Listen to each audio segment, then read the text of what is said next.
Hello and welcome back to the Living Internet Alliance podcast. My name is Jack Moses, and today we are going to be talking all about offers, offer creation, product creation, and client acquisition or client creation. Now, this episode was originally recorded as a Twitter space on Wednesday, December 17th, and so there are some live Q&As with the audience from the space. If you want to join us for our next live X space, we will be hosting another one on Monday, December 29th at 12 p.m. Central. And if you're interested in coming to the Creator Economy Convention in Vancouver, Canada in June 2026, you can check out thelivinginternet.com. And from Monday, December 22nd to December 31st, there is a 40% off discount window for tickets for the convention. If you're thinking about buying your ticket sometime soon, now would be the time. Now, without further ado, let's hop right into the space. Good morning. Hello, Jesse. Hello, Nick. Hi, Fia. Hope you guys are having a nice start to your day. I accidentally unmuted my mic. I was kind of enjoying that X Space opening music. I don't know if you guys are able to hear it, but it sounds pretty cool. But now that I unmuted, I feel like it's time to hop in, and we got people filing in. So love to see it. Good morning, Dan. Good morning, Natalie. Good morning, Shadi. Good morning, Misha. Hope you guys are doing well. Jesse, Dan, and Nick, I'm going to be inviting you guys up to speak. And the vision for today's space is that it's going to be a bit more interactive rather than just us talking up here for an hour, hour and a half. We want to make this one a little bit more interactive, especially given the nature of the topic, which is so unique to every single individual person. There's principles, of course, which we will talk about, but hopefully, this space we can give some live feedback and some ideas to you guys that want to come up and speak and share what you're creating and working on. So I'm going to invite these few people up to speak here, and then we'll jump into it.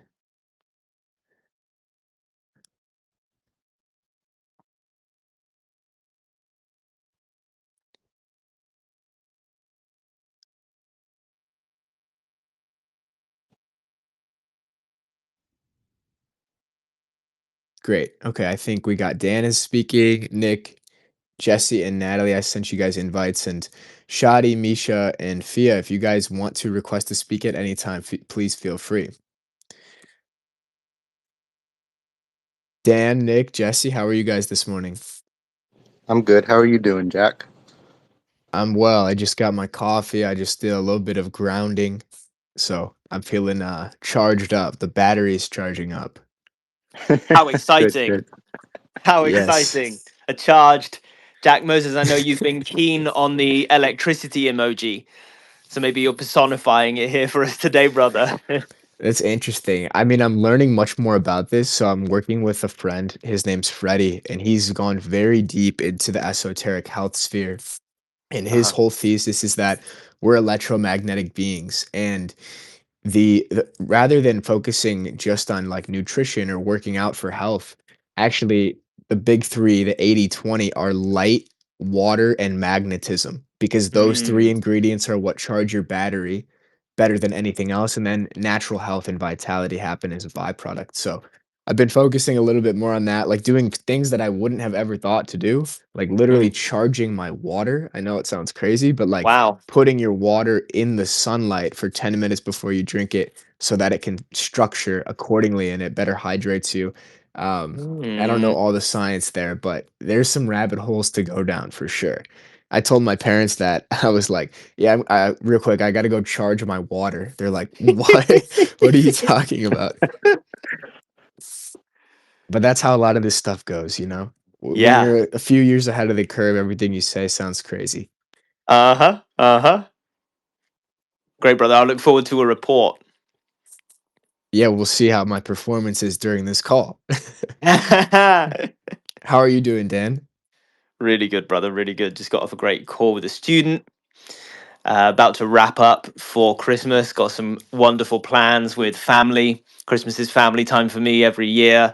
I put the technology away and I just lock in for those wonderful familial interactions. So we're off to the forest. Myself, parents, wife, little sister, aunt, and uncle. I'm just gonna have a good time, man. Beautiful. I love that. When are you heading offline? Friday, I will put everything away, and then I won't take it back out until January the 5th. Wow. That's almost unheard of in the creator space, which is interesting. I would love to know more, like taking a 2-week break. Like, how Mm. do you actually prepare yourself for that? Because I feel personally, I'd be like, oh my gosh, I have way too much to do. I don't want to fall behind. How are you approaching that? Well, one thing is I've come to accept that I move at a slower pace than most. That's just how it is. It's how I work best. It's where my best ideas come from, and it kind of fits with. It's kind of where I'm at. All the things that I teach. I'm constantly talking to other people about slowness, and of course, when I arrived in the creator economy, I kind of saw the advantages of going fast. Tried it on in several ways and found it's just not a good fit for me. So I tend to move pretty slowly anyway. But then for this extended break, I've got tweets scheduled. I'll be scheduling one email to go out, and I'll let what falls away fall away. If I miss something, I'll miss it. Be that an opportunity, a connection, whatever it is, and I'll see what's waiting for me when I get back. Nice. I think this is a great segue into this actually, because in terms of offers and product creation and ecosystems, how I've been thinking about it recently is imagine the ideal lifestyle and then build the business from that. Don't Mm, build the business and then try to build your life around it. And so I think what you're doing is a perfect example of you set the parameters for how you want to live your life. I want to be able to go slow. I want to be able to take 2 weeks off the grid. And then the business almost shapes itself to match the intended lifestyle. So I yeah, was curious if you had any more thoughts on that, or Nick or 100%. Natalie, if you had any thoughts on that. Yeah, I can speak quickly and then we can open it up to friends. This actually is really the result of 20 years of practicing shutting down at Christmas. This always was my time when I was a musician that I would take pretty much the only opportunity I had all year round to shut off. And in the beginning of that career, things were incredibly chaotic. I would just take any gig I could get. It would all be unsociable hours. Um, and working with lots of different artists. Hence, never really quite knew where I was. So that period between Christmas and New Year became kind of sacred to me. Now, I found it very difficult to say no back then, as so many of us do. So I would get opportunities for gigs between Christmas and New Year, but I managed to, over a few years, develop a discipline there to say no, because I got so much from having that one opportunity every year to just completely shut down. And I'm sure Jack, and other friends in the room know that there's a different quality to stepping away from something for an extended period of time, so we can all find time to rest, especially when we're self-employed, that's not so much of a problem.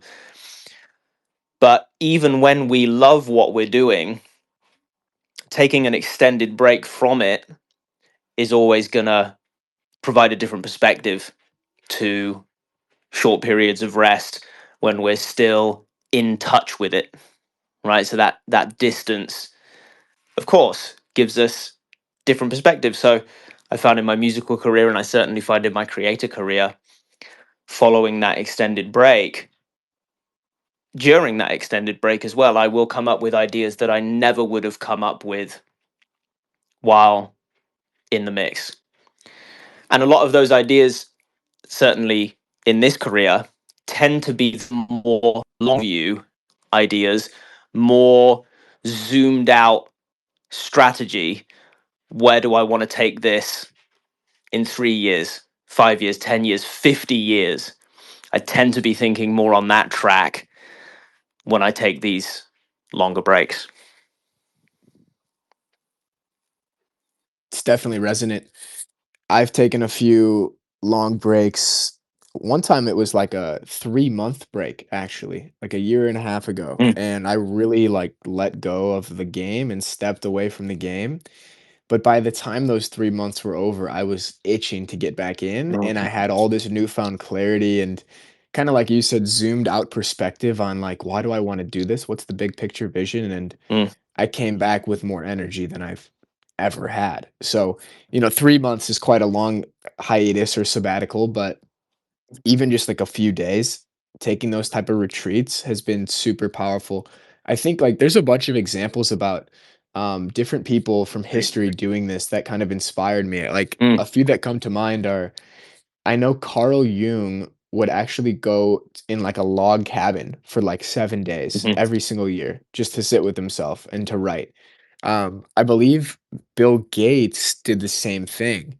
Okay. He would have something called like a reading week where he would take a bunch of books, go to a log cabin for a week, and just think about the future of Microsoft. Mm, Um, and I think you could like Matthew McConaughey has done the same thing. So I think the power of stepping away is actually incredible in terms of clarity for mm. vision for where you want to go. And then you come back and you got to be in the day to day. But if you're just in the day to day, you're like an ant just running on the surface that has no perspective. You got to Mhm. zoom out. You got to Yeah. zoom out every day and you got to zoom out maybe for a few days. Yeah. Yeah. Yeah. Hard agree, brother.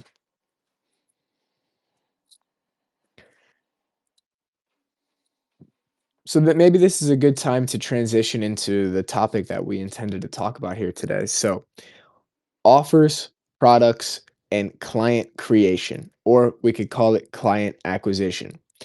I used the word client creation because I read this book called The Prosperous Coach, and I believe I recommended it to Natalie. I think she's reading it right now. But it really reshaped my perspective on building a coaching or consulting business and how as entrepreneurs or as coaches we should spend our time, our idle time or our free time. And so Dan, I'm sure you might resonate with this, but for my first 2 years in the game, I always thought coaching clients or consulting clients come to me through my content, through my funnel, through my ecosystem, through my call link. But when I read this book, the central point is this guy who's become like a multi-million dollar coach. His whole thesis was at every single moment of the day, I'm either coaching clients or I'm creating new clients by talking to people, telling them what I do, and seeing if I could help them. And so that frame has helped me approach the creator economy from a more two-sided approach. Like, yes, I want to build the inbound stuff where people come through my ecosystem, come through my Substack, read an email, sign up for a program, but the other side of that, that I think is often overlooked in the coaching business game is the power of just having conversations with people. And you could approach it if you want from the perspective of I'm only having conversations to create clients. Personally, how I would rather do it is like I want to have conversations with other people in the space just to connect, and if there is a resonance or there is a sync, then I'll go into, okay, like maybe we could work together, maybe I could help you, or maybe you could help me in some way, right? That's the nature of this game. Is like um I've spent tens of thousands on mentorships, and there have been tens of thousands of people that have not tens of thousands of people, but tens of thousands of dollars in terms of coaching clients that have worked with me. So it's almost like what you put in is what you get out. But Dan, I'm curious in your day-to-day life right now, right? Because you run a coaching business, a spiritual coaching business, we could say. And I know the Hmm. people listening to this are probably positioned similarly, or they might be more in the health space or something like this. Mm. How do you approach the day in terms of, okay, I'm going to focus on content so people can find me, or I'm going to focus on finding these people and seeing if I could help them and creating more clients through conversations? Mm. Interesting question, because I think you're right, brother. It does get overlooked often, right? In business terms, wouldn't we all love it if there was just a line of people waiting to sign up out the door? Of course. Now, we might have questions about how we would handle that operationally, but most coaches, certainly in the beginning stages, are struggling to find leads, right? Struggling to find clients. And of course, we'd love it if our inbound would do all of it. But certainly, I can say that clients of mine, some of the best clients that I've had, some of the ones who have had the biggest breakthroughs, and some of the ones that have had the highest lifetime value for me as a businessman, those have come through casual conversations, friendships, introductions, acquaintances, random 6 degrees of separation things. One of the most unlikely stories I have regarding signing someone up was just scrolling my personal Reddit account. I'd actually just purged all of the subreddits on the subject of meditation and mindfulness because honestly, I find they're most often full of nonsense. One slipped through the net. One of these subreddits slipped through the net, and it was the subreddit for a book called The Mind Illuminated. And I saw a post on that subreddit from someone saying, I want a meditation coach. And I thought, what? No one posts on Reddit saying they want a coach of any kind, let alone a meditation coach. Who the hell is this guy? So I sent him a DM. 24 hours later, he was signed up for 3 months of coaching. So when we're out online, even if we think we're doing something that's not related to our business, we might say we tune into frequencies, we might say selective focus, we might say whatever it is, it's top of mind. I'm always thinking about these topics.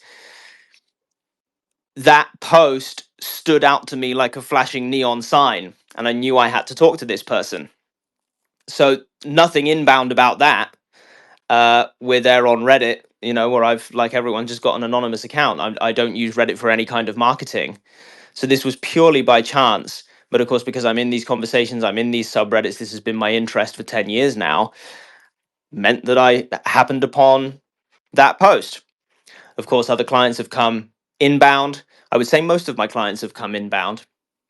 But I think it is important on whatever level, however we might talk about it, it's super, super important for us all to be having conversations, to be, quote, networking, although that word often kind of people feel like there's a stink following that word around. I don't get it, honestly. I think it's a fine word for us to use because it is what we're doing. I think it's, connotations of stuffy corporate events where everyone's handing out their business cards. Well, it couldn't be more different what we're doing here.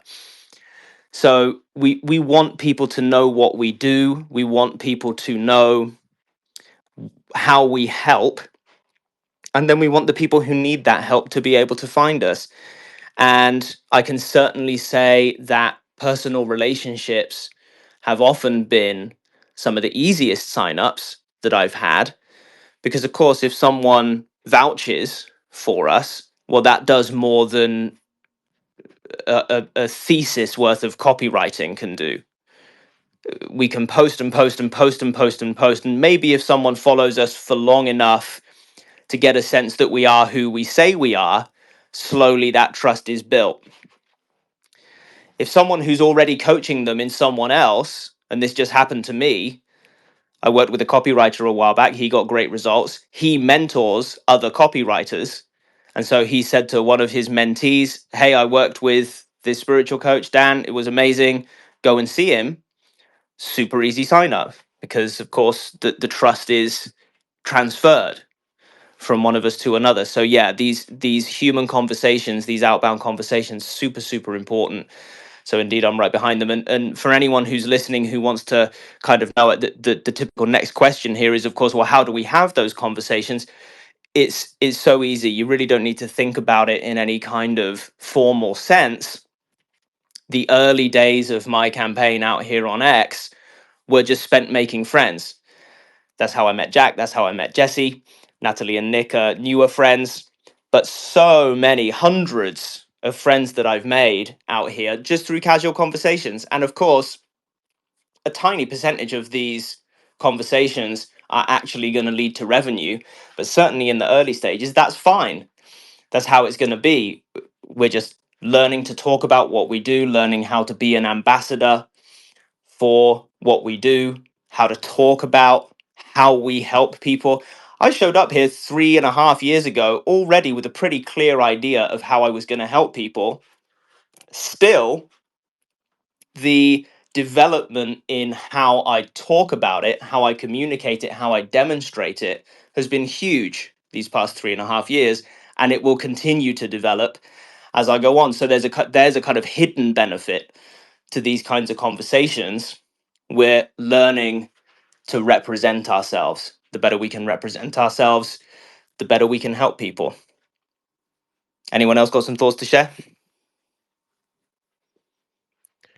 Well, I just found it fascinating that you signed a client off of Reddit. I have Yeah, not man. really heard of that before. It's really cool. I think it really hits on a meta point there is like you got to stay open to these random occurrences. Like I have a similar story actually where I was in an Uber 2 years ago in Austin, Texas, and I start talking with the driver, and somehow I find out he's like a psychologist, and myself and my business partner at the time were in the back seat kind of like messing around. We're like, yeah, we like run this community, we run cohorts to help creators monetize around their interests and help people through coaching businesses and stuff like this. And about a year and a half later, I'm looking at my community, Conscious Creators, and I see this guy joins, and his name's Adrian Laurie. I'm like, huh, this guy kind of looks familiar. And he sends me a message. He's like, hey, Jack, like, I was your Uber driver 2 years ago. I've been following along for the last 2 years. And he actually, now he's like really taking action. Yeah. So the cool thing about these stories is like, you never know who you could help. And it also, things can evolve and develop on a long time frame. Like, just because you meet somebody once, like, it doesn't mean that they won't come full circle to wanna work with you or to even be a co-founder or a business partner years down the line. Yeah. So something that I talk about is, really focus on building healthy relationships in this space. Don't try to make enemies, like, unless you're intentionally making enemies in your marketing, maybe there's nuance, but Mm, be friendly to everybody in the space. Keep your reputation as your North Star because those relationships compound years down the line. And then somebody you met on Reddit or somebody you met in a bar or somebody you met in the Uber comes mm, full circle and then actually needs your help. yeah. Um, but I love that, Dan. And something that came to mind too was I was talking to a friend about this yesterday. He was talking about the reticular activating system. Maybe you've Mm, heard of this. yeah. It's essentially a filtering system in your brain. And so what's cool about your example of Reddit is this reticular activating system in your brain was activated and filtering for opportunities because you had a clear goal. You're like, I'm a Hmm. coach, I want to sign clients. You see that post, boom, it's a clear signal to you. Yeah. Whereas if you weren't that clear within yourself of I'm a coach, this is my purpose, this is my Mm, goal, you might have just scrolled past that post like probably thousands of other people did. yeah. So I think that that's the importance of having a clear goal and doing the identity work to say, yeah, I'm a coach. That's who I am. Yeah, brother. And something to double click on there as well is I'll never forget this demonstration made by a very successful American entrepreneur named Owen Cook, with a bit of a controversial past for anyone who's familiar with his name. But this guy's an amazing public speaker and he's helped a lot of people. He was speaking to a small room one time, maybe 40 or 50 people in this room. Now, he's been doing what we do for 20 years at this point, I think. So this guy's a real OG. He asked this room, and this is a paid room, by the way. So these people have all paid to be in this workshop. He said, how many of you discovered me today? No hands went up. How many of you discovered me yesterday? One hand went up. How many of you discovered me last week, last month, last year? How many of you discovered me over 3 years ago? 90% of the hands in the room went up. That was a real moment for me because I'm there. I don't know. I think I heard this talk maybe 18 months into this new career for me. And I'm thinking, wow, it's entirely possible then that we all have to be here for 3 years before we even see our first client. Isn't it amazing then that we actually all can do better than that? Partly thanks to the technology, partly thanks to the new kinds of education that we have.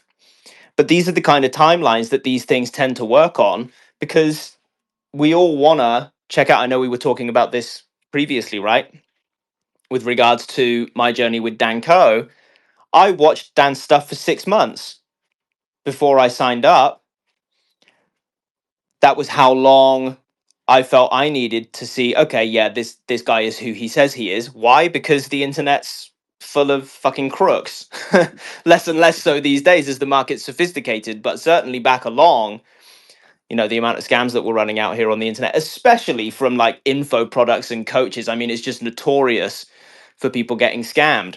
So a lot of folks very wisely just want to check people out before they go ahead and sign up for something. And so indeed, this is a really an encouragement to any of our friends listening who are newer to the game. It might be 3 years before you see your first client, and that would not be a failure. Yes, I love that advice, Dan. And I also want to offer another little piece of advice that I've witnessed and experienced myself is the power of long form content, right? This guy you mentioned, it took him these people 3 years to sign up for an event. I imagine he wasn't just posting one tweet a day, let's say. Even Dan Coe, why did you like him enough to sign up for his stuff? Or same for me, why did I invest a ton of my life savings into his type of products? It was because I was spending hours and hours and hours with his content every single day. And Yeah. this is the power of long form content. And you don't need to have a million subscribers like Dan to leverage long form content, especially if you have a more intimate coaching program or cohort rather than just a digital product. Is these people that are going to sign up for your coaching program, they're really going to want to know you. There's a rule, it's called in buyer psychology, where somebody has to spend 7 hours with you to really know, like, and trust you enough to invest in your services. Now, is that 7 hour thing actually true? I don't know. It's just called the 7 hour rule. I think it's an interesting frame. Mm. And so the point here is that you don't need even 100 podcast listeners or 1,000 podcast listeners or YouTube viewers to make a sale based on somebody who's listening to your stuff. I experienced this because there has been times where I've probably mentioned it on previous spaces, but I have posted a podcast that on Spotify gets 20 downloads, and a few people actually sign up for a cohort based on that podcast that had 20 downloads. And so I think that just goes to show the power of long form, because then people can really get to know you. They can really feel your energy. They can really hear what you're about over a long period of time. Yeah. And I've put out this tweet before in the past. I think 100 podcast viewers or 100 YouTube viewers are more valuable than 1,000 Twitter followers, or even maybe 10,000 Twitter followers, because it's all about depth. It's all about depth. That's how this is the attention economy, right? Your 20-second tweet or 20-second reel can be cool for getting in people's awareness, but to really take them through a transformation and have them get to know you, they've got to spend more time with you. And how do you get somebody to click on your 30-minute YouTube video versus other people's 30-minute YouTube videos, right? It's an interesting game we're playing because most people probably have an hour or two a day to consume content, let's say. Mm. Like some people more, some people less. What would make them choose you over the hundreds of thousands of other content creators out there to listen to? Mm. That's the ultimate question. And for me, the answer is you got to put out your authentic frequency. I can go deeper into that, like what I mean and how you can actually discover that. But um, Dan or Nick, I'm curious if you guys have any thoughts on that in terms of long form and what you've seen. Um, Authentic frequency and long form. I mean, I guess I could give a little note on that because I have some experience working with long form content in the last 7 months or so with the client I worked with, and we got a couple videos to do over 200,000 views within about the same month. However, an interesting point is that those videos that got over 200,000 views did not actually create any return. They didn't make any money. He didn't get any clients. He didn't sell any courses. But more targeted videos with like under 2,000 views did actually get clients. And one of his clients, this is more to his skill than mine, but he got a $40,000 coaching client from it because he helped people kind of transition from big tech companies to freelance work. So I think long form is important. But what you said about it with the 3 year thing, that makes perfect sense. Um, I'm curious, between you and Dan, how many of the clients you've talked to have reported similar trends? So like how many of them have come to you guys, because you guys combined have worked with probably a good handful of people. How many of them came and said, "Hey man, I found you a year ago. I found you 6 months ago." Right? Yeah, it tends to be longer. It tends to be that the trend is longer. I couldn't give you any kind of precise data, but it's not unusual that someone will have been following me for a year before they sign up for some kind of service. What about you, Jack? Yeah, I'm not as certain on the duration of time that somebody would spend with me before actually signing up for something that I'm selling. But I do have some data points in my mind of very interesting case studies of so I run retreats, and retreats are kind of like a high ticket coaching program, you could say. It's a similar price point, it's a similar experience. It's a little bit different, of course, because it's in person and adventuring and moving around. But out of the dudes who signed up for the retreat last year, a handful of them said to me, like, dude, I watched all of your videos when you were in Hawaii talking about your life story. So when I was in Hawaii for like 12 days last December, actually, like almost exactly a year ago. And each day in Hawaii, I spent an hour to 2 hours sitting in front of my camera, my phone, and just telling my life story over the past 3 years. Now, some of those videos that were an hour to 2 hours long, they're very long videos, they got less than 100 views.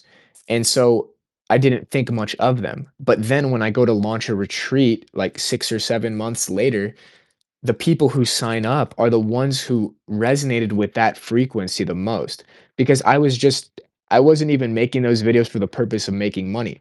I do think what you talked about, Nick, is also a key point is like, yeah, I think there's a balance between just putting out your authentic interests and your authentic self and actually being a bit strategic in terms of, okay, let's make this video for this person to help them with this problem. I think there's a balance. But with those videos, I just was telling my life story. And then 6 months later, when I put out the retreat, the people who really resonated with that story were the ones who signed up because the retreat kind of reflects the frequency of those videos. It's a very in-person, raw, authentic experience. So, um, yeah, my best advice would be put yourself out there, put your story out there, put your story out there in long form. And the last piece that I mentioned about frequency, I gave this analogy to some clients the other week, and this was the analogy. So imagine that when you send out a tweet or you send out a video or you send out a podcast, you are sending out a very specific, unique frequency into the collective consciousness or the collective field. So your frequency you're sending out will be different than everybody else's because you are a unique individual. Now, the people who are listening to the collective radio station, or you could say tuned into social media in general, they are searching and scanning for channels. Imagine they're turning a dial on their radio station to find the right frequency they want to tap into or listen to that day. So they're tuning in, and the odds that they tune into your channel out of every other frequency or channel that's going out into the field at that moment is quite low, right? Like somebody really has to know you. But to increase the likelihood and the odds of somebody tuning into your unique frequency, this is where consistency comes in. This is where being across different channels and platforms comes in. So you can have people tune into you in different contexts. So, as they're on the bus, they're scrolling Twitter. Oh, they see your frequency. As they're driving to a long car ride, oh, they need a podcast. Oh, cool. They go on their podcast recommendations. You're there. This is the power of being omnipresent, in my opinion, of being everywhere.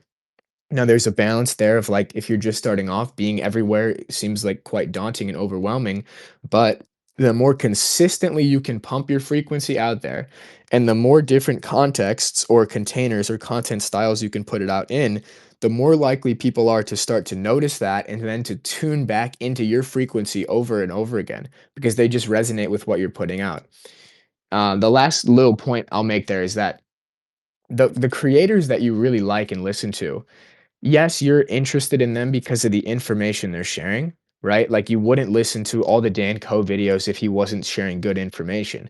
But I feel like what's happening at a deeper energetic level is we want to tune into the creators who we want to experience what it's like to almost be like them, or we want to tune into their frequency or their energy.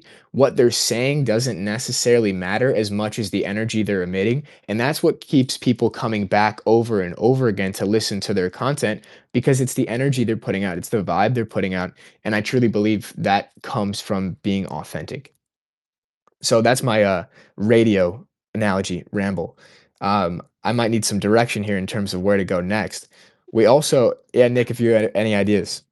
Yeah, I like the radio analogy. A bunch of questions come to my mind because when I think of offers, products, client acquisition, and then building the audience to get the clients, which I suppose would be accepting the offer, it's a very dense set of topics. So the questions that come into my head, there's like two tracks that my brain goes on. One is, how do you put yourself in a state where you can resonate with that frequency while you're on camera or while you're writing content, so that way you can find the audience and potential clients and build those connections? What is a simple, straightforward process if we're starting from nothing? How do you make an offer? Do you even make an offer, right? Do you, rather than try to form the perfect thing that's going to attract people, do you ask questions maybe instead? And so the first track my mind goes on is like, what are some sort of, if I sit down at my computer, what are the things I can do to hit that frequency, put out the content that's going to attract people, and create the offers or products? And then the second track is, it might be easier to like see if anybody wants to ask about offers they're working on, to focus those points, but we could do both or either. Yeah, I like the idea of getting people up and doing a little Q&A style and hearing what people are working on. I like that a lot. I want to answer your first question. So, my answer to that question of how do you get into the right frequency when you're creating is whatever you put in to the creation, be it a newsletter, be it a YouTube video, be it a tweet, be it a podcast, is exactly what's going to be felt on the other side. It's like a tube, it's going to be felt on the other side. So if what you put in is like, fuck, I don't want to do this, I'm forcing myself to sit down, this feels like a chore, this feels like a job, it will feel like a chore or a job to read it or listen to it on the other end. But if you can create something that you genuinely love, you genuinely are passionate about, you genuinely are so energized to talk about, and you could just feel it in your entire body when you're sitting down to write or create it, that exact feeling is what's going to be felt on the other side. So for me, and, sometimes there are days where I'm like, I don't wanna make this video or I don't wanna do this thing." You gotta kinda get yourself into that energetic state. Like, I love music, I love some EDM music, I love some, Rihanna, like, that gets me going, and just getting myself going, like, getting into the flow, loving the process, then when you put that into the writing, when you put that into the video, that energy is what's felt on the other side. At least that's my theory. But I would love to hear anybody else's thoughts as well. That makes a lot of sense. That made me curious. Dan, I've noticed, I've watched some of your videos when they pop up on X, and I've watched a couple on YouTube, and you seem quite meditative in them. And I want to ask if your practice of meditation, which I know is kind of a vague word, but has that been transferable to help you get into the state that Jack just mentioned, to create content that kind of reaches people properly? Great question, brother, and I'm glad you've been watching some of the videos. I'd love to hear any more reflections that you have. And indeed, yes, when I watch those videos back in the edit, I see exactly what you're talking about. However, I'm certainly not thinking about or trying to cultivate a meditative state, neither in my practice, nor in my life, nor in my videos, that's due to a long time spent dissolving the boundary between meditation and non meditation. I know we're getting into some pretty deep rabbit holes here, friends, so just bear with me here. What that means is when I'm writing the scripts for those videos and when I'm recording them, the feeling is really I'm inhabiting what I'm saying. I'm feeling the truth of it as I speak it to the camera. And this is what's been called in spiritual traditions transmission, right? We're demonstrating what we're talking about. We're not just saying it, we're demonstrating it, we're being it. So that's what's going on my end. Nick, does that quite answer your question? I think it does. I think it does. It's basically when you sit down, you actually, one way to put it might be in a, not a simpler, might not be the word, but you have to actually believe in what you're writing about. And if you sit down to write, this is probably one of the biggest beginner struggles, I'd say. I still fall into this a decent amount. You have to actually be behind what you're writing, and you can't sit down and feel like panicky and a sense of urgency and kind of desperate while you're writing it, like it's supposed to be like a long form sales letter or something, because then it's not going to have the feeling that it's supposed to have. Yeah, indeed. Now, if we're selling soap, we can probably get away with that, right? But we're not doing that. I'm channeling Seth Godin here. He always uses the example of soap for some reason. But you know, if we're talking about any of these deeper topics, like so many of us in this space are, then yeah, I mean, I would go so far as to say, if it's not absolutely true for you, what are you doing writing about it? Now, we might all need to explore a bit and feel our way around topics, and that's fine. But one of the kind of themes that we've had on these spaces in this series that we've been doing is we can all start where we are. And one of the beautiful things about the creator economy is we can just say, I'm feeling this out right now. All kinds of ways that we can be kind of upfront about, hey, I'm learning about, right? Or I've been thinking about. It doesn't have to be spoken as though we're some kind of authority on the topic, unless, of course, we've been doing it for a decade or two and, you know, we really know our stuff, and then we can speak from that space. So that there are many ways to be congruent in our writing, in our speaking, and indeed, it sounds like we're all in agreement. This is vital. Yeah, I think so. That reminds me of something you said where you said you could either qualify or disqualify yourself when you speak, and they have a similar impact. Mm, yeah, yeah. People love that honesty, right? It's all any of us have wanted out here on social media is just that honesty. And like I kind of touched upon earlier, there was a lot of not that in the early stages of social media, and so everyone raised their guard, which was the wise thing to do. And so we're now living in this kind of echo of that era where honesty is really the only way to convince someone that we actually have something for them that they might be interested in, that they might value, that they might benefit from. Yeah. I like it. I like it. So, Jack, do you want to see if there's any audience questions about the given topics? I guess I could also just ask, does anybody have questions, offers that they're working on, issues? Yeah, I I could see think it it's a great being idea. yeah, I could see it being really powerful, friends, is if anyone here is working on an offer right now, we could workshop it, right? Let's do it. Yeah. Great. So let's hope there's someone in the room who's working on an offer. Yes, and if not, we can just continue. Sure. Yeah, if you have any question on, we could say, the offer creation process, the product side of it, like how do you create the container for it? How do you actually attract and find clients? What do you create your offer around? What are the elements of your first offer? I actually have a Google Doc that I made yesterday, not intentionally for this space, but for a free community that I just put out called Creator Launch, and it's helping people create their first offer.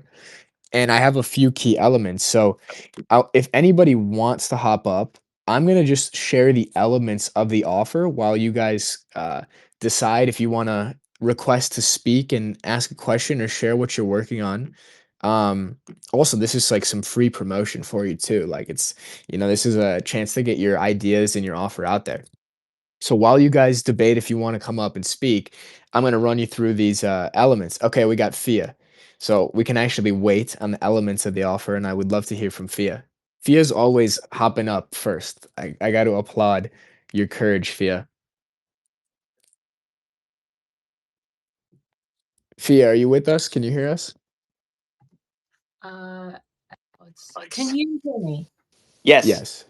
Great. I have this thing where my AirPods hijack things, but the reason I want to say is I'm actually recording myself right now, which is quite scary for me. I'm doing a YouTube posting challenge and I haven't recorded my video for the day. So today's video is going to be this. So I wanted to make sure that everybody could hear you as well as me.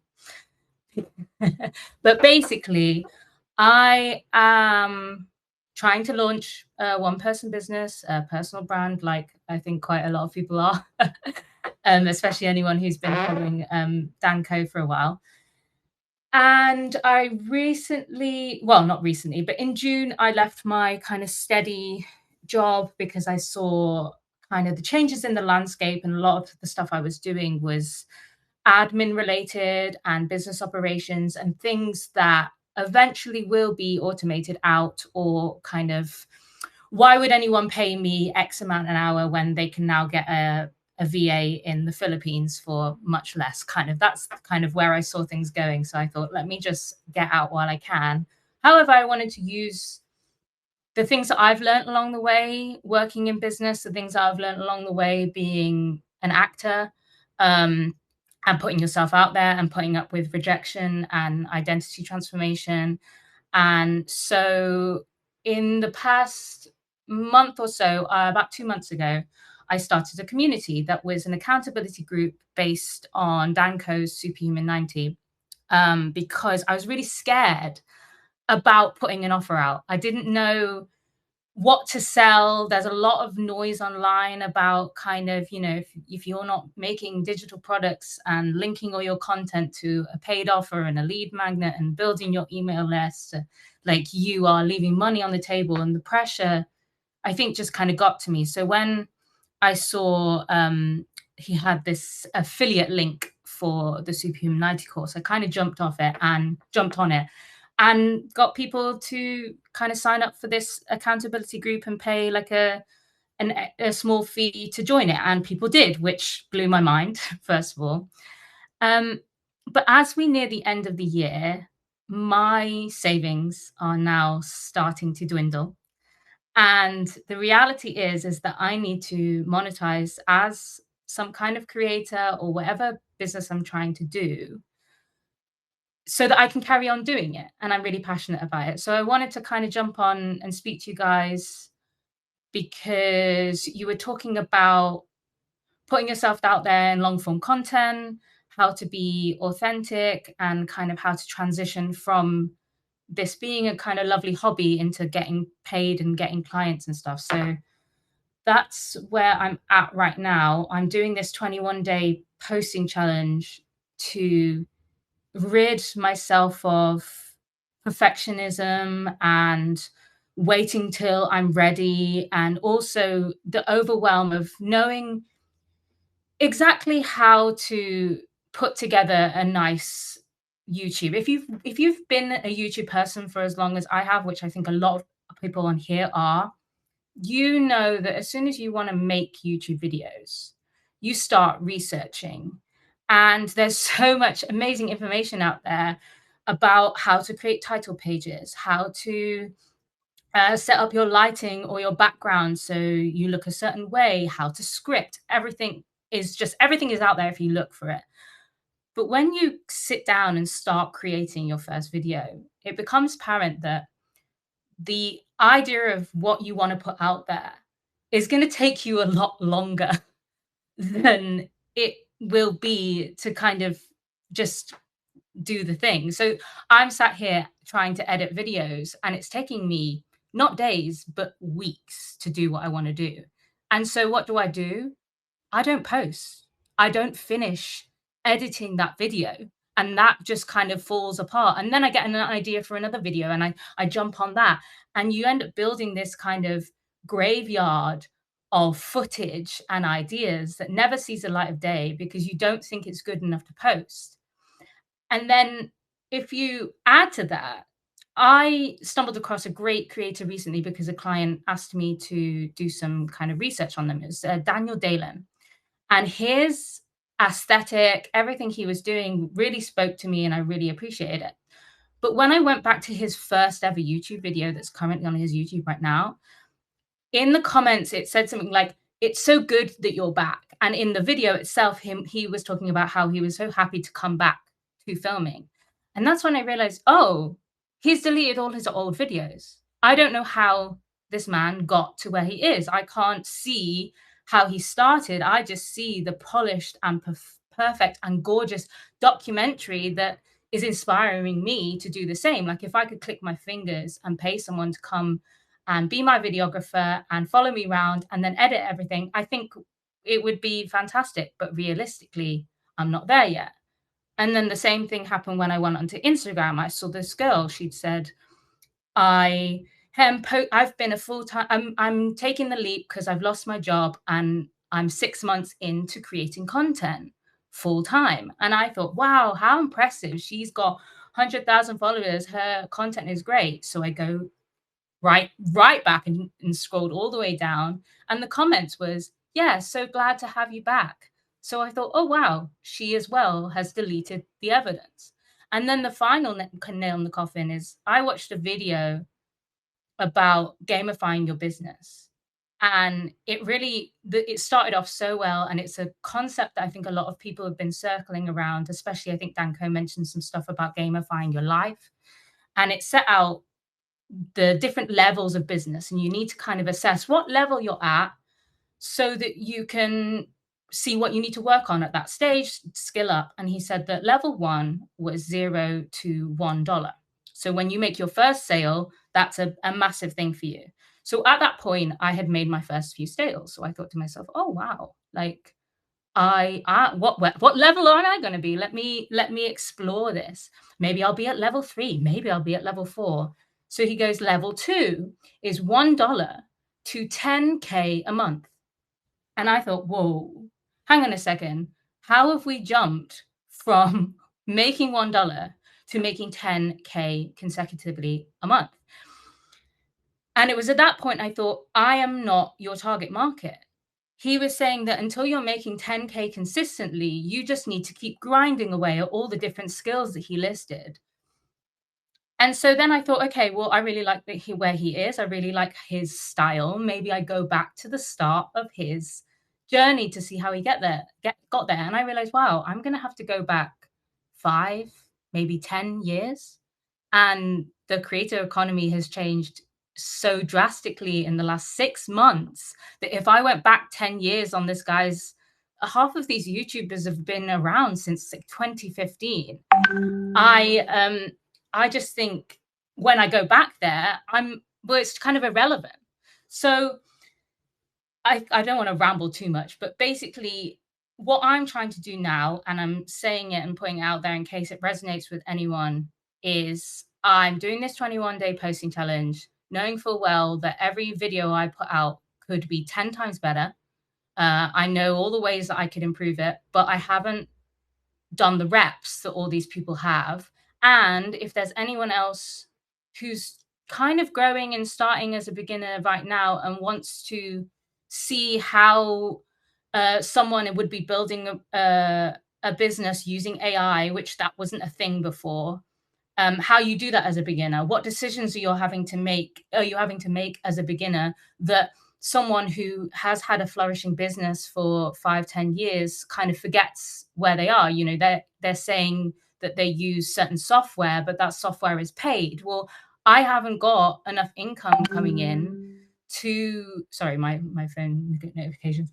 I haven't got enough income coming in to support having all these paid subscriptions. So what's my pay stack? What am I paying for?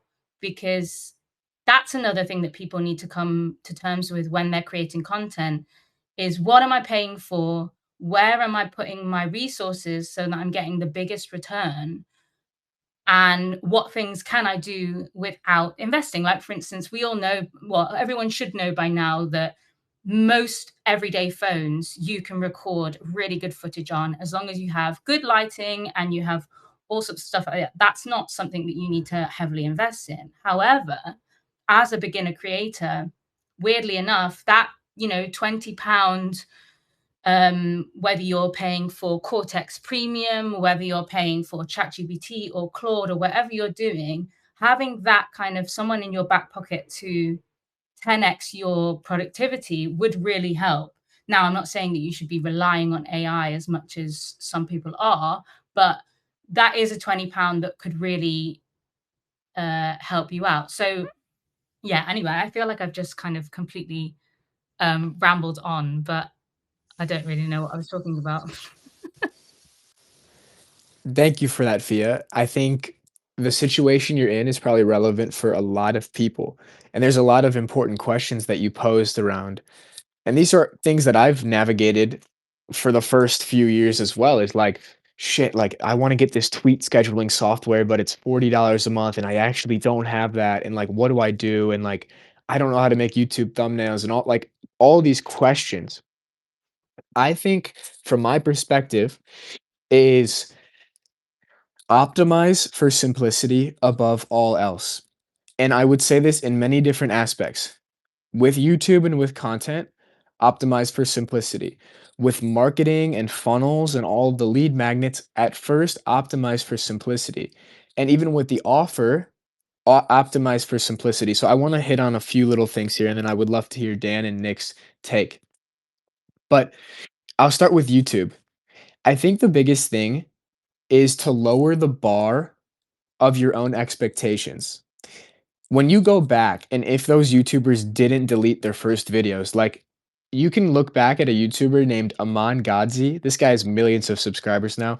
I don't necessarily like him or listen to him, but if you go back 10 years ago, it's literally just him as like a 16-year-old kid sitting in his bedroom talking to the camera. And if you go back on all these big YouTubers' channels, that's literally what it is. It's like no thumbnails, no editing. They're just talking to the camera. And eventually, as things iterate and you get better and you learn, and now you have a little bit of income, you can invest in an editor, you can invest in a thumbnail designer, or you have more time, then by all means go for that. But if your goal is consistency, I would say get comfortable with posting in a minimal effort way. So personally, for me on YouTube, it's still the same. I just hit record. I edit the start and the end out, just like if there was any blank space, and I just post the video straight to YouTube. And it takes like probably 10 minutes. Now, what we have to get over there is the high expectations or the high bar that we're seeing from these other creators who have been doing it for years. There's a quote that I think about often actually.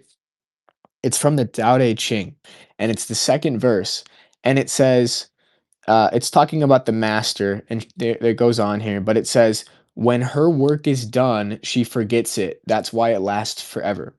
And so what I love about that quote related to content is like we can attribute a lot of importance to how our content does, how it's perceived. But if we can start to get in the mindset of I'm posting this YouTube video, once I post it, I let it go. I forget about it. I'm on to the next thing. I checked it off. I liked what I put out. It felt authentic. Boom. Now I'm on to the next thing. That's how I really think you'll get in this consistent flow of compounding momentum. Last thing too with your offer is I think you already have some interesting signal with the first group that you put together. Like the fact that you sold it and you made some money off it and there were people that were interested in it, to me, that's some signal in the noise. It's like, oh, there's something here. What do people want? What are the underlying characteristics of that offer that people wanted? Well, they're probably creators. They probably want to be accountable and they want to be consistent. So maybe for future offers, you can iterate on those themes of consistency, accountability groups, maybe exactly what you're doing with your 21-day YouTube challenge is you could create groups based on those challenges, or you create a community where you are guiding people through the challenges every single month. But it seems like there's a need for accountability and consistency in the market right now, from my perspective, and somebody to hold people accountable. So I think you have some interesting signal there with that group, and I think there could be an iteration there that could be really powerful. Thank you for that. I just double checking you can hear me again, just in case my Yes. Okay.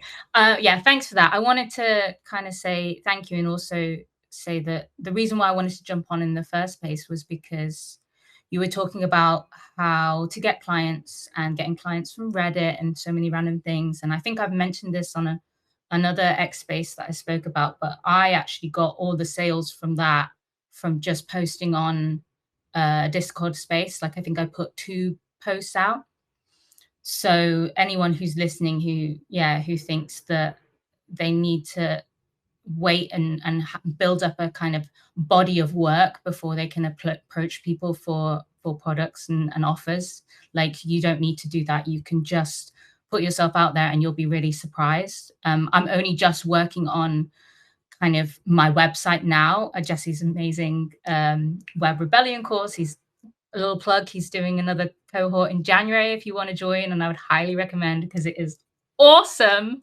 But I soon realized that if I wanted to charge the things that I wanted to charge and the money that I think my services are worth, I do need to put a bit more money into how I present the website and the landing page. So like you said, people feel like a little bit more trust when they go to your website. And I think what you mentioned about showing up consistently and not worrying about kind of what it looks like is why I've been kind of struggling between putting out these lower quality, as I would maybe say, I don't know whether I call it that, but like less professionally produced videos, hoping that people still find trust in what I'm saying or doing. So I guess that's trusting in myself as well. But yeah, thanks for your advice on the offers and stuff, because it's definitely something I'm thinking about, because I love doing challenges, and I find most out about myself when I do these challenges. And if I can help other creators and one person business owners, whatever people are doing, kind of fight through knowing exactly what to do, but still not doing it, because there is so much information online to tell you exactly how to live your life, the best way that someone, like you were saying about charging your water, like there's just so much information on how to optimize and be the best version of yourself. But it's taking that information and putting it into practice, and not putting it into practice for 1 day or 21 days or 30 days, but putting it into practice for the rest of your life. And that doesn't mean you're never going to have days off, or you're never going to have periods of rest and etc. But the challenge shouldn't be so grueling and awful that you can't wait for it to finish. It should be like, oh wow, that was really fun. How do I carry this on in another way? What have I learned from that? Because I tried to do like a 75 hard last year, and afterwards I was just like, oh my god, thank god that is over. And so I went on this crazy kind of journey, went around to Thailand, went all these things, because I was trying to recover from the dedication that it took to do these 75 days. So I think realizing that challenges and sprints, especially 7-day sprints, 14-day sprints, are an amazing gateway into introducing new things into your life. But ultimately, the goal is the 365.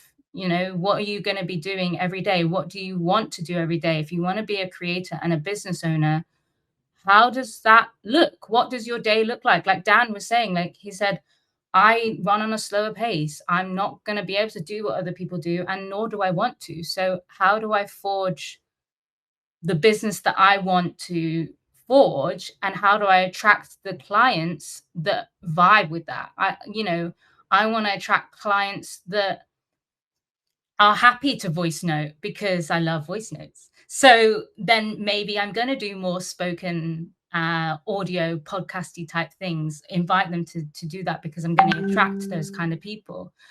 I want to invite people to not feel pressured to post every single day if that doesn't work for them. Obviously, I'm doing a 21-day posting challenge, so don't want to mix messages, but like there are plenty of content creators out there who post once a week on Instagram. They just try really hard to put all their effort into this one post, and it's not 3 or 4 times a week on Reels. It's just once.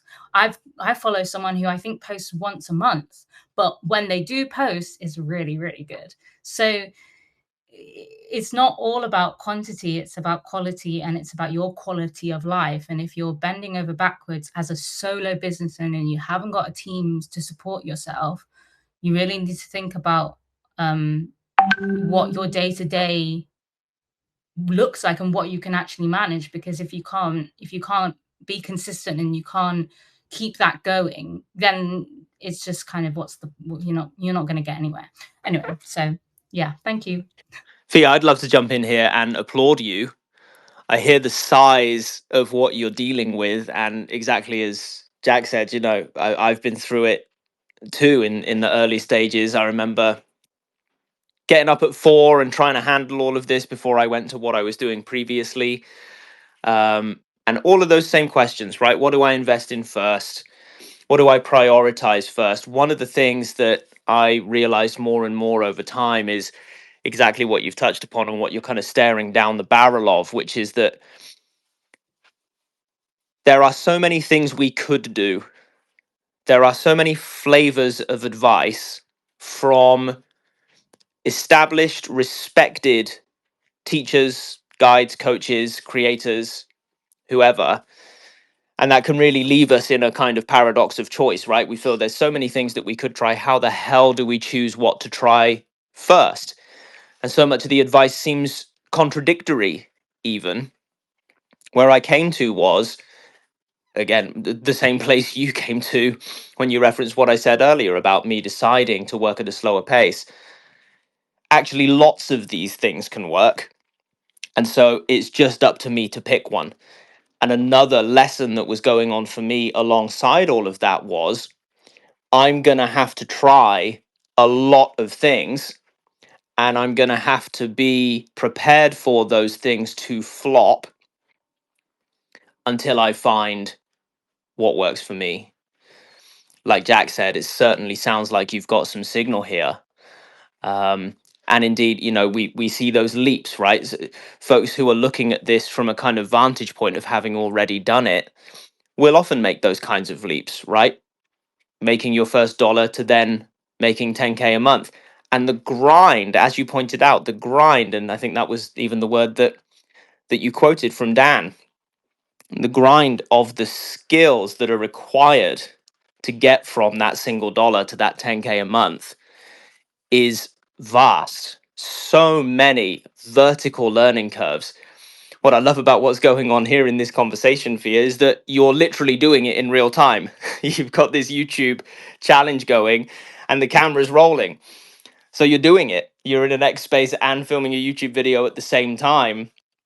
And this is the kind of thing that we're all just going to have to engage with. I certainly have been frustrated by going to established creators' channels and finding that they've deleted their history, because isn't it valuable for us to see where someone's come from? Now, it sounds like Imangaji there, he's actually still got his history up. I'm reminded also of Russell Brunson, who says in his wonderful book, Expert Secrets, that he spent a year recording podcasts in his car before he found his voice. And he even had friends of his say to him, like, yeah, I was listening the whole way, and the first 6 months were pretty ropey, dude, but then you found your voice.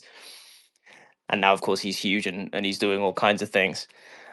So this is the size of what we're all looking at here. And being solo, being in that position where we're trying to bootstrap it, we've not got a team, we're trying to do everything ourselves, that has certainly brought me back many, many, many times over to what Jack recommended, which is that simplicity in everything, even though that simplicity is often, or perhaps we could even say always, violating at least one piece of advice from at least one person who really knows what they're talking about. Right? We could always find an example of someone telling us, No. You can't possibly do it that way. You got to do it this way, or it's never going to work. Now, of course, what they don't see is we've got 100 people who we're looking at.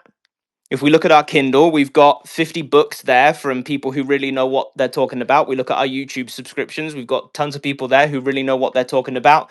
X and LinkedIn and wherever we're looking, there's great advice.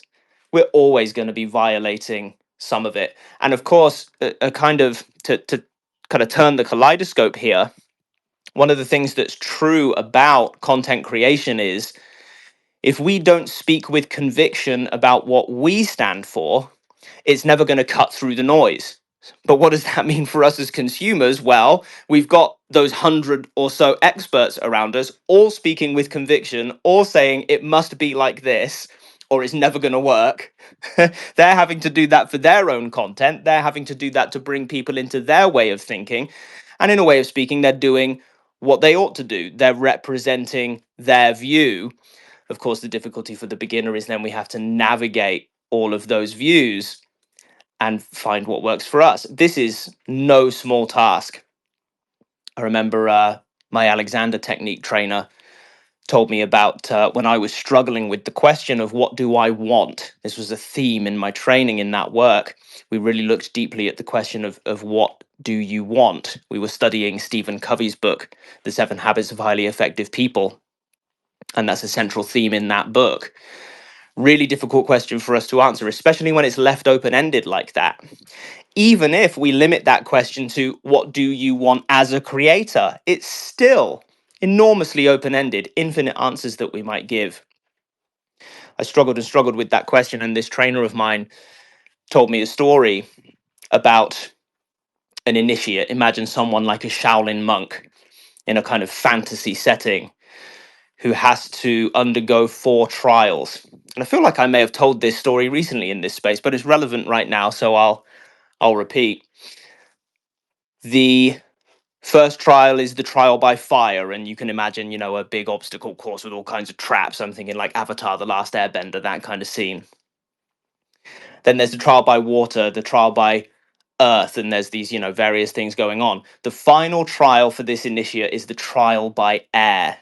And the trial by air is the hardest trial of all, where the initiate is dropped into a vast open white space and is told, create your own trial. Very few initiates passed this trial because it was so difficult. So I see you, Fia. I see the size of everything that you're trying to do, and we've been there, and there will be endless questions, and we'll be here to kind of enjoy them together here in these spaces. And I strongly suspect that you'll figure it all out. But the vastness of what you're trying to do is so huge that, yeah, exactly as you said, it's going to take time, right? So thank you for bringing all of that, because it's such rich content for everyone here. I'm sure that listeners both here and in the future will resonate with what you've brought for us. And I hope you can find yourself some of that simplicity. Thank you. I won't hold the X space hostage any longer. I just want to interject one quick thing to kind of tie together what Jack and Dan said, maybe ping off of them for a quick, blessing on it or non-blessing. And then I think Misha also wants to speak and ask something. The easiest to try to channel the themes of simplicity that Dan just mentioned. If you need income now, building an audience is a long-term strategy, and it's probably not going to do that. The fastest way for you to do that would be to one-on-one connect with people, because that builds trust the fastest, versus them needing to watch hours and hours of your content. If you actually go speak with people one-on-one, they're going to build, their trust is going to shoot through the roof.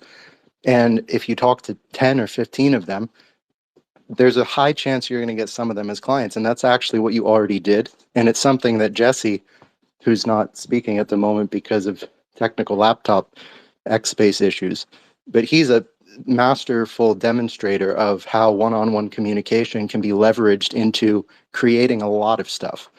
And so it goes back a lot to the offer, where it's like if you're trying to do content creation and build an audience and get views and make videos high quality, and that's the method for getting a client now, it's going to be extremely stressful because it doesn't really get clients that quickly. You might pick one up. It's surprisingly consistent. If you make a long form video with a good call to action and it gets 50 views, how often that could convert to something.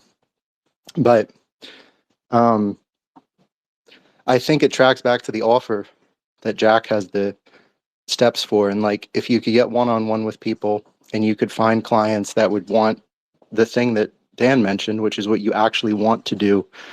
What do you want to give to people? What is your intention? That's kind of the short term. And then the long term is, how do I stay consistent? How do I expose people to my journey? How do I, open the exposure so that down the road I have a consistent flow of leads?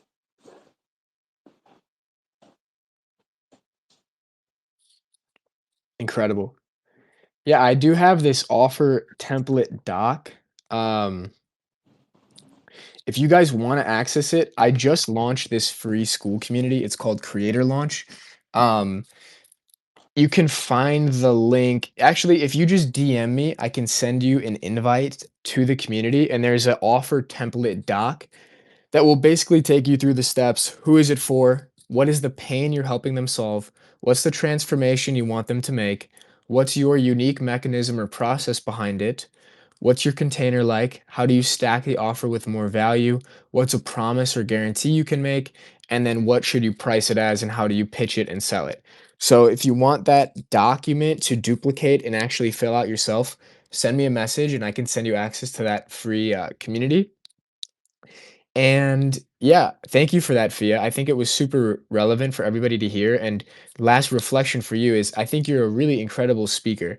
And I think speaking and long form stuff, you're going to crush it. Like as you put in the reps, and people are really going to resonate. So I'm excited to see and follow along. I would love to hear from Misha. Misha has been waiting for a bit here. So, Misha, how are you doing today? Hey, can you hear me now? Yes. Yeah, okay. Sorry, I never did this podcast yet, so I have to try to figure out the technicalities of it. Hi, I'm Misha. I don't know maybe some of you know me already through the Alliance. I got a little bit tired now when Fia was talking and I lost what I wanted to ask, but let's maybe just open it up with my day, so you get a little bit more idea that mental space I am and what I do. So I did also the number sonics for you. I think you maybe missed it, but I did a tune for somebody and she wrote me this, and that's the nice thing that happened today. For the unlikest out of the blue gift I have ever received. I'm somewhat speechless after a grinding day to find this heartfelt gesture found its way to me. Thank you, Robert Blake and Misha Pelt, so very much. I can honestly say having an original piece composed this ways for me is an absolute first. So this is my invention. It's the number sonic tunes. It's music that's derived from a name or date of birth. And I use numerology principles to work out the thing, the name or the date, and then I apply basic music theory, so a tune comes out. And basically I came with this idea because I also figure out some things on guitar that are very revolutionary and I could not play really. That's like some 8 years ago. And I needed way to express my knowledge. So this number sonic, it's like a baby of it. And then the not nice thing that happened today, it's maybe a bit weird to say that publicly.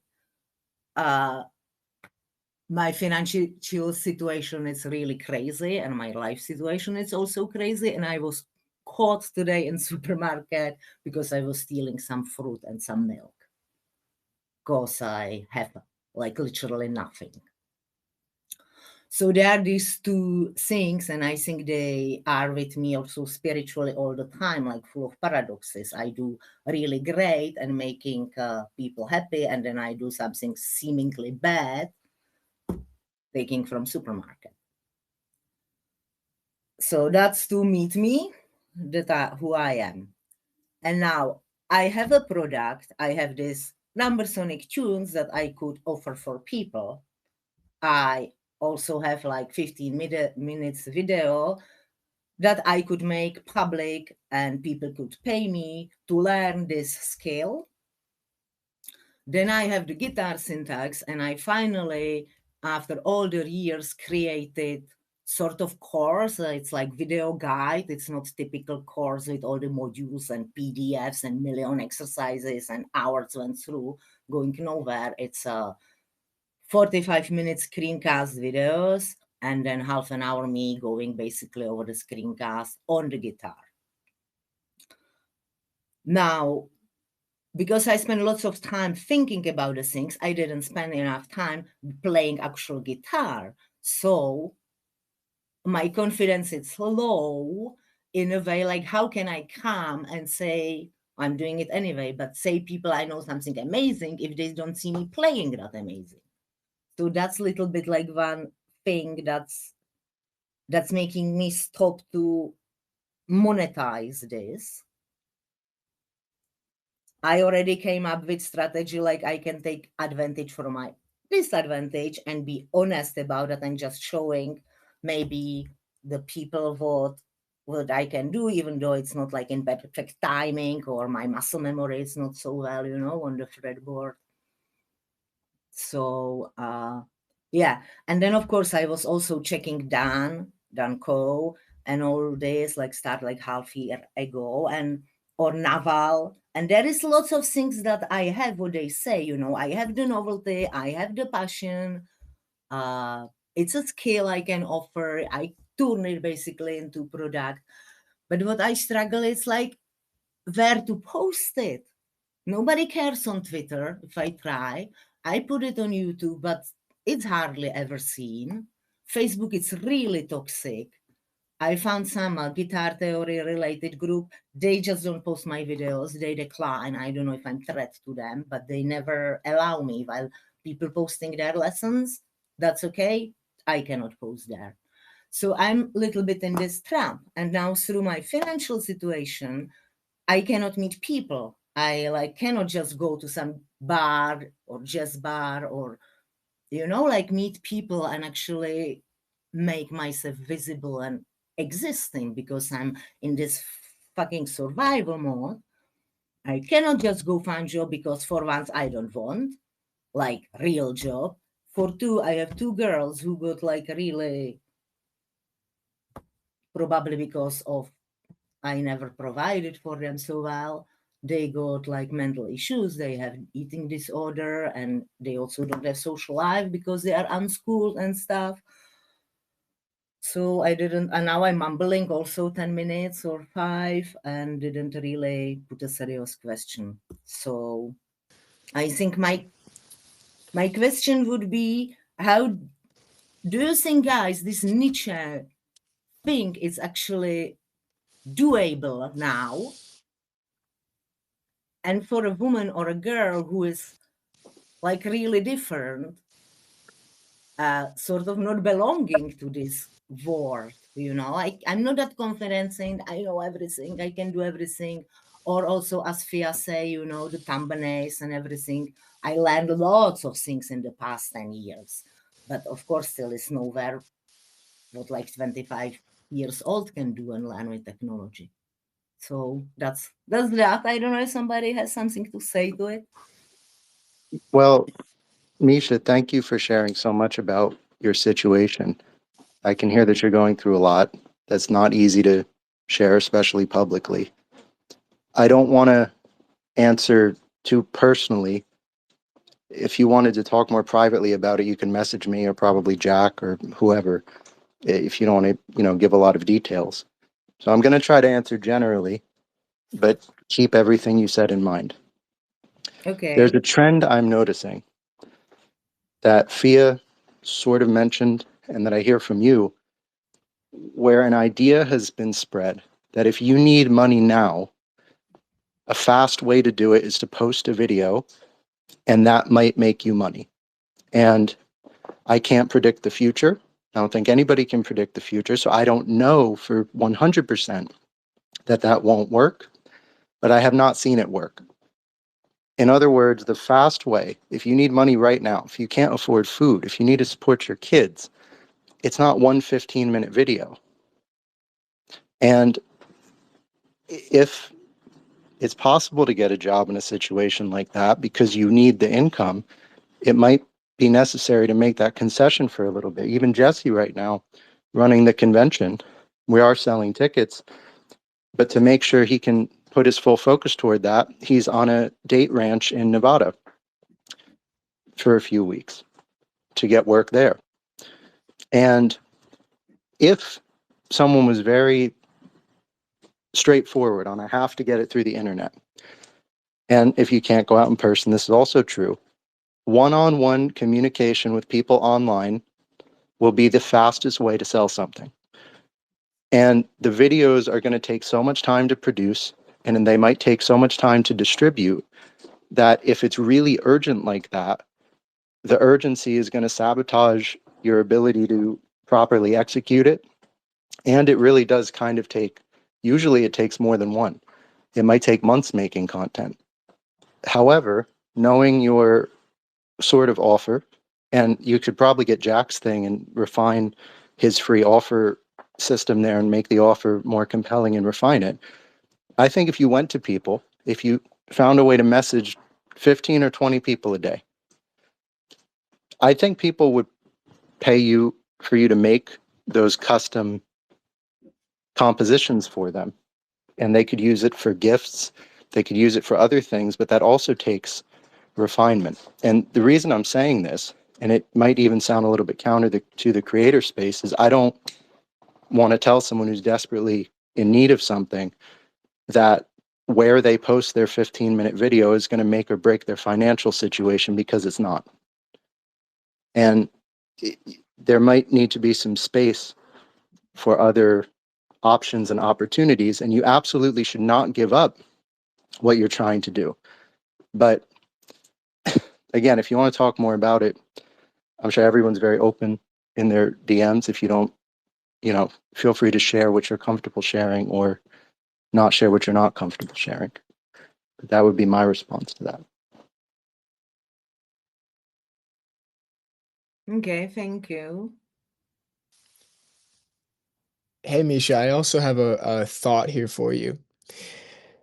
I think what you're doing is very interesting and it piques my curiosity in many different ways. I'm interested in numerology. I'm interested in sound healing or healing through frequency and using frequencies to enter different states of consciousness.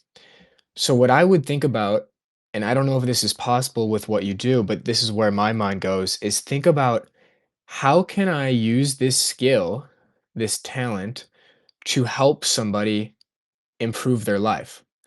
So, this is a very interesting idea that you're making custom sounds based on somebody's unique frequency via their name, birthday, etc. I'd be curious if you could position that in a way where it's a very clear, tangible upgrade or improvement to somebody's life. So if you came to me and you said, "Hey, Jack, I invented this system where I use sound based on your unique astrology and numerology and name," which to most people is going to sound crazy, but there are people on the internet that are interested in it like me, and you say, it's going to help you if you listen to this every day, it's going to help you get into a higher vibrational state, it's going to help you be more clear and more coherent, it's going to help you be more authentic in your creations and make more money, then I would be quite interested because there's a clear benefit for me. So is your system, is your skill, could it be framed in that way of improving somebody's life?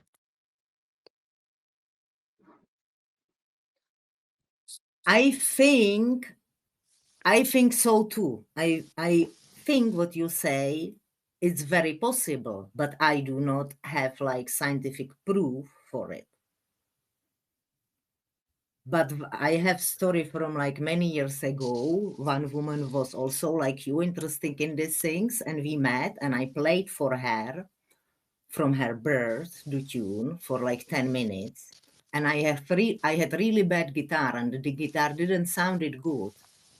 And I played for her. And when I came home and I picked the guitar sounded amazing. So something happened, but needed to say the woman felt it. She was like on the same wavelength. She believed that that's helping her. There was some energy flowing between us. But the physical proof that I had, that I think the wood got affected, or I don't know, the guitar just sounded for several days like new guitar. But that's basically one only proof that I have about this. Interesting. So So like how the can I come to guitar, somebody and say it's gonna improve your life and all the things you said? They will tell me, but how do you know? yeah, I feel like you got to start trying it for people for free. Mm-hmm. And you could probably find some people in this space. You could say, "Hey Jack, hey Nick, like I I'm trying this. I want to play this for you so that it will help you have more energy or feel more coherent or better." And then once somebody starts to experience that, then you have something potentially there. Mm-hmm. Yeah, if somebody would be up for it, I would be glad to try. I think it's a very, very interesting domain, and I think I truly believe it's where the world is heading, is healing through sound and frequency. Like I've gone deep into this rabbit hole, like the pyramids were built with sound, like all these crazy ideas. So I think there might be something there. I think the key frame for you is to shift from like this is cool, like here's this piece of music for you, it's really cool, to here's this piece of music for you, here's how it's going to actually improve and change your life, because that's when people would pay you for it. Yeah, and especially if it's played in the Schumann resonance, in the 432 hertz, it's possible to tune the guitar down, and then it said the Schumann resonance has healing abilities. Right, exactly. But honestly, very cool invention and very cool idea. Like it's definitely one of a kind. Yeah, thank you. Probably is. Awesome. Well, thank you for that, Misha. So, guys, we've been going on for a little bit over 90 minutes here, so probably want to wrap up the space. I see we have a few other people that have been listening for a while, so I want to give you a chance if anybody wants to ask one final question, either Andrew, Jan, Zuck, or Naja too. We would love to hear one more question. If not, we can begin to wrap up the space.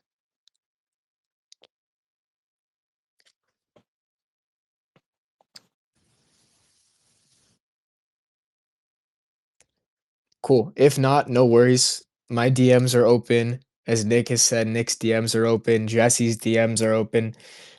So feel free to send us a message if you have any particular questions. And thank you, Fia, and thank you, Misha, for stepping up and speaking.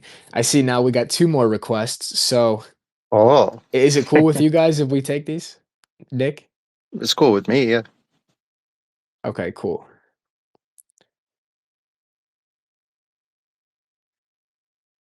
So we got Jan connecting, and Andrew, I saw you requested, so feel free to pop up. We'll try to make these pretty quick, so I would encourage you to keep the questions somewhat straightforward. Yeah, hi guys. This is Wait, Jan. Misha, could you mute your microphone? I think she is muted. I think it's just in the background of Jan. Yeah, yeah, it might be because I'm in the car with my wife and kids. So yeah, thanks for Oh, letting me speak. No Yeah, worries. so so I have uh, a question that is related to offers, but it's just maybe on a tangent. So I'm wondering about I'm wondering about how to if I should if I'm overthinking this or not. Like, so guys, please tell me. So I'm wondering, when I engage on X or Substack, like, should I actually care about who I engage with in terms of who their audience is, and if they would be eligible for, being kind of paying customers in the future? Or how do you guys approach that? Do you just collect like whatever followers you get, and you just post consistently about the topics you care about and kind of get them interested in that stuff? Or do you think is there is there something, how can I say, is there a strategy that I could apply, or that you are applying, for targeting specific audience, or harvesting, siphoning other audiences of people, basically, um, but in a targeted way? I'm wondering about that lately, because I just thought quality over quantity when it comes to followers. We've kind of talked about this. So yeah, I would just like to know what your thoughts are on this. Yeah. Is your goal followers or is it income? Income, definitely. Like, that's why I'm saying, like, for me, quality is more important than quantity, because I'm also trying to build like an email list with long form content. And for me, that is definitely more important. Like, I don't need like 100 followers that don't really care about what I'm doing. I need people that do care, because that's the people who benefit from what I'm writing. And so I would like to be as targeted as possible with building my audience. So that's where the Yeah, question comes from. I gotcha. And what is it that you're selling? I know you actually had sent me a DM yesterday. I haven't got a chance to look at it, but what is it that you're selling? Yeah. Uh, I'm not selling anything yet. I haven't created an offer yet, but I was thinking about either creating a course on how to build your own learning system that is like hyper personalized to your personality and to the skills you want to learn. So not selling a learning system and just, you know, putting it on top of everyone, like a one size fits all. I want people to build their own, and I want to help them, like, uh, give them a system to build their own system. Or the second idea I had was teaching them how to think in first principles and applying that to their work, to creative challenges, to life in general, because that's where my personal strengths are from. Just comes from my career. And yeah, I'd like to leverage that. So, but I also have to mention, I've started only recently, like maybe two months ago or so. So I have like just 70 followers and 18 subs on Substack. So haven't gotten much signal yet. Yeah, I hear you. I think those are two interesting ideas. And I think that those ideas would do well in a lead magnet or free giveaway type of context. So like Hmm. here, create your here I've read this many books or I've studied all these different things. Here's my system for learning and how to build your own. That could be a really cool guide. And a first principles guide or a first principles newsletter could be really cool. I think the bottleneck there is to create a sustainable source of income that can fund your life and potentially replace a job or eventually have you pivot out of it. I think those things, and again, I could be limited, right? You could create a software that is really good with these Mm, type of things, but I feel like those two domains are not monetizable to the degree that would allow you to replace an yeah, income.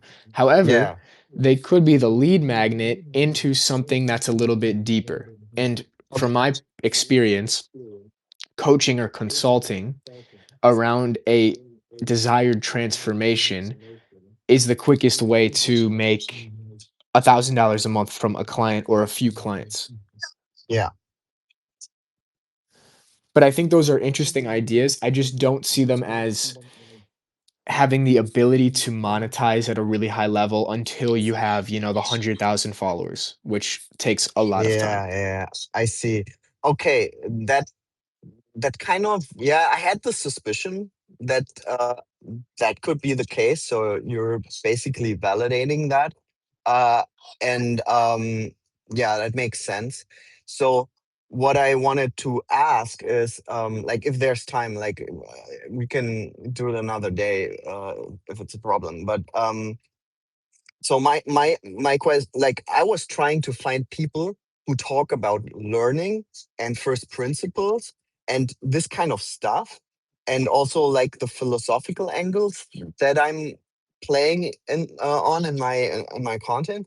um but I was really struggling to find people who talk exactly about what I'm talking about, so that could mean either there are not many people, or I'm just Thank you for listening to the Living Internet Alliance podcast. For updates on all future episodes, please subscribe to the channel and share this episode far and wide to other creators who you think would resonate. As a reminder, there is a 50% off discount window for tickets for the Creator Economy Convention in Vancouver from June 5th to June 7th, happening through December 1st. So if you want to come to the convention, if you want to secure your ticket, this will be the lowest price that tickets will ever be available. So you can check out the link below at thelivinginternet.com to buy your tickets and also to join our free circle community. With that, thank you for listening to this episode, and we will see you in the next one.